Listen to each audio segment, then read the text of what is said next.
देश और दुनिया की तमाम छोटी और बड़ी खबरों के लिए हमारे चैनल को सब्सक्राइब करना न भूलें और बेल का बटन जरूर दबाएं।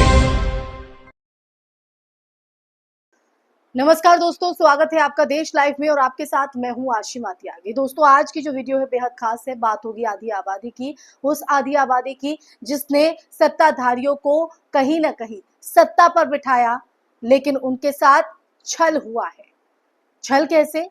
लाडली बहन योजना तो आपको याद होगी, जो आधी आबादी के लिए लाई गई, लेकिन अब इसकी सच्चाई सामने आई है।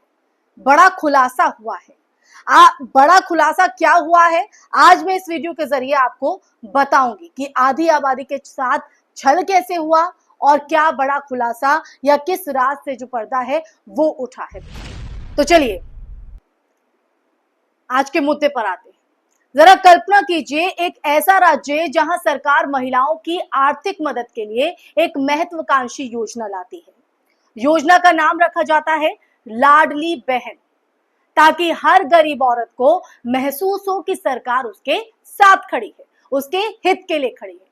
लेकिन जब इस योजना की हकीकत, जी हाँ, सच सामने आता है तो तस्वीर बेहद चौंकाने वाली होती है। महाराष्ट्र में इस योजना के नाम पर 26 लाख के फर्जी खातों का खुलासा हुआ है, जिनमें गलती से या कहें कि साजिशन 5,000 करोड़ रुपए से ज्यादा की राशि जमा कर दी गई। ये घटना न सिर्फ सिस्टम की नाकामी को दिखाती है, बल्कि ये भी बताती है कि किस तरह योजनाओं के नाम पर आम जनता का पैसा, जी हाँ, आपका और हमारा पैसा गलत हाथों में चला जाता है। और यही वजह है कि आज हम इस मुद्दे पर आपके साथ चर्चा के लिए लेकिन उससे पहले आप लोगों से अपील हमेशा की तरह इंसाफ की आवाज को बुलंद करने के लिए, सच्ची पत्रकारिता के लिए हमारा यानी देश लाइव का सहयोग करें। साथ ही डिस्क्रिप्शन में दिए गए लिंक को ओपन कर ज्वाइन बटन दबाकर आप हमसे यानी देश लाइव से सीधा जुड़ सकते हैं। दोस्तों, तो चलिए एक बार फिर अपने विषय पर लौटते हैं। मामला तब और गंभीर हो जाता है, इसलिए हो जाता है क्योंकि आंकड़े नेताओं की गढ़ से जुड़े हुए हैं। अजीत पवार के पुणे जिले में 2,04,000 फर्जी लाभार्थी मिले। एकनाथ शिंदे के ठाणे जिले में 1,25,300 खाते सामने आए और देवेंद्र फडणवीस, उनके नागपुर में 95,000, जी हाँ, 95,500 फर्जी लाभार्थियों की पहचान हुई। क्या ये महज इत्तेफाक है कि तीनों बड़े नेताओं के क्षेत्रों में ही सबसे ज्यादा फर्जी खाते पाए गए? इत्तेफाक मानते हैं आप, या फिर ये राजनीतिक संरक्षण और प्रशासनिक मिलीभगत का मामला है? विपक्ष का आरोप साफ है दोस्तों कि ये सब वोट बैंक मजबूत करने के लिए योजनाओं को गलत तरीके से इस्तेमाल करने की रणनीति है, एकदम गलत तरीके से।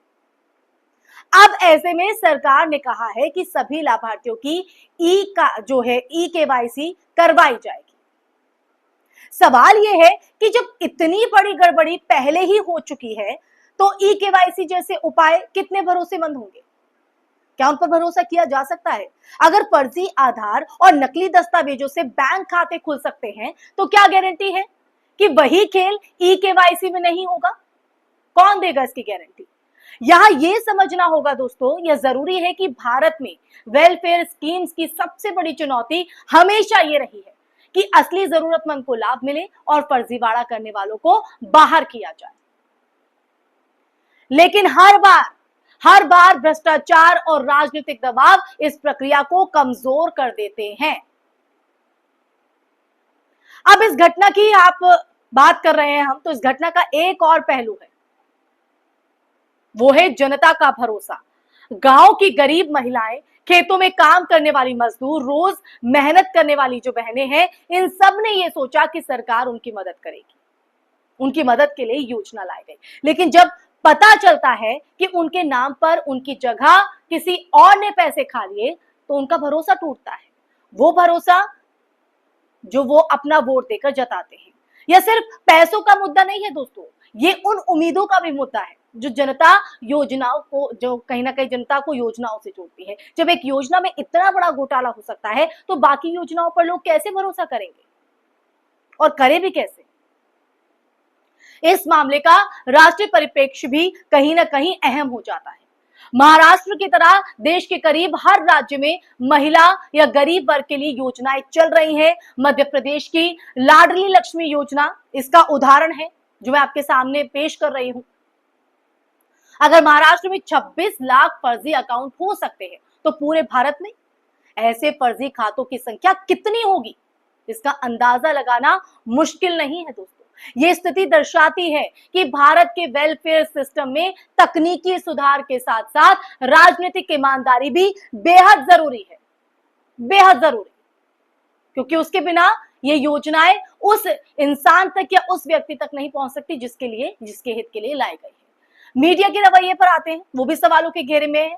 5,000 करोड़ रुपए की गड़बड़ी कोई मामूली बात नहीं है, लेकिन वही मीडिया जो छोटे छोटे मुद्दों पर घंटों डिबेट करता है, इस मामले पर या तो चुप है या सतही रिपोर्टिंग कर रहा है। क्यों? क्या ये नेताओं के दबाव का असर है या मीडिया की प्राथमिकताएं बदल चुकी हैं? आम जनता को ये समझना होगा, आपको और हमें ये समझना होगा दोस्तों, कि अगर मीडिया इस तरह चुप रहेगा तो सत्ता पर कोई दबाव नहीं बनेगा और ऐसे मामले आसानी से दबा दिए जाएंगे। आखिर में सबसे बड़ा सवाल यही है दोस्तों कि क्या ये 5,000 करोड़ रुपए की गलती है या एक सोची समझी, बिल्कुल सोचा समझा घोटाला?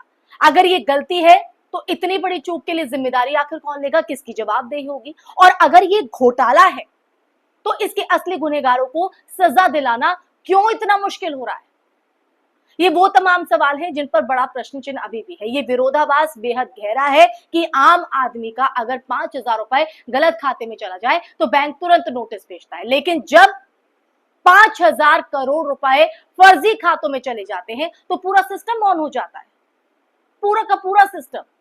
इस पूरे मामले का सबसे कड़वा सच वो यही है दोस्तों कि ये सिर्फ पैसों का नुकसान नहीं बल्कि लोकतंत्र की आत्मा, जनता के भरोसे पर एक बड़ा घात, एक बड़ी चोट है। अगर सरकारें योजनाओं को भी वोट और सत्ता की राजनीति में बदल देगी, अगर सिस्टम जनता के टैक्स को सुरक्षित रखने में नाकाम रहेगा और अगर मीडिया इस पर चुप रहेगा तो जनता धीरे धीरे योजनाओं पर भरोसा करना छोड़ देगी दोस्तों। और जिस दिन जनता का भरोसा उठ गया उस दिन लोकतंत्र का असली संकट शुरू होगा। तो ये संकट ना शुरू हो इसके लिए हमें भागीदारी निभानी होगी, आवाज उठाना होगा और साथ ही साथ इस सच से सामना करते हुए हर किसी को रूबरू कराना होगा कि आखिर जो योजनाएं हमारे हित के लिए या ऐसे वंचित लोगों के हित के लिए लाई जाती हैं उन तक वो लाभ पहुंच भी रहा है या नहीं, उसकी सच्चाई क्या है। ये योजनाएं जो लाई जाती हैं जब उन वंचितों तक, उन लाभार्थियों तक नहीं पहुंचता है तो जा कहां रहा है? ये वो तमाम सवाल हैं जो इस वक्त देश के हर नागरिक के जहन में घूम रहे हैं, कौंध रहे हैं। ये तो एक राज्य की मैंने बात की है, लेकिन पूरे देश भर में अगर इन योजनाओं की बात करें जो लाभार्थियों के लिए, जो वंचितों के लिए, पिछड़ों के लिए लाई जाती हैं, समाज के ऐसे वर्ग के लिए जो शोषित है उसके लिए लाई जाती है, तो क्या उन तक ये लाभ पहुंचना नहीं चाहिए? तो आज की चर्चा में फिलहाल के लिए बस इतना ही। ये चर्चा अगर आपको पसंद आई हो, आप मेरी बात से इत्तेफाक रखते हैं, ये चर्चा में जो भी तमाम चीजें हमने रखी हैं उसको लेकर आपके जहन में क्या विचार आ रहे हैं, ये जो घोटाला सामने आया है उसको लेकर आप क्या अपनी राय देना चाहेंगे? आप मेरी चर्चा से सहमत है, असहमत है? कमेंट बॉक्स में कमेंट करके जरूर बताइएगा दोस्तों। साथ ही साथ इस वीडियो को ज्यादा से ज्यादा शेयर कीजिएगा ताकि ये हर तबके तक, हर एक इंसान तक, हर एक देश के नागरिक तक पहुंच सके कि वो सच से रूबरू हो सके कि आखिर हो क्या रहा है। क्योंकि एक वोट की जो कीमत है वो एक वोटर, एक मतदाता ही समझ सकता है।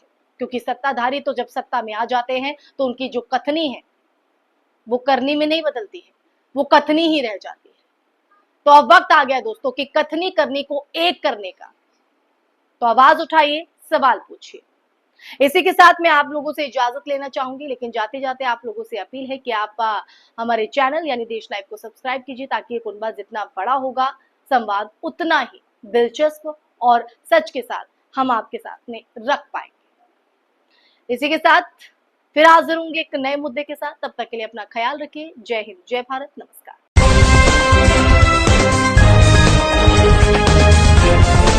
देश और दुनिया की तमाम छोटी और बड़ी खबरों के लिए हमारे चैनल को सब्सक्राइब करना न भूलें और बेल का बटन जरूर दबाएं।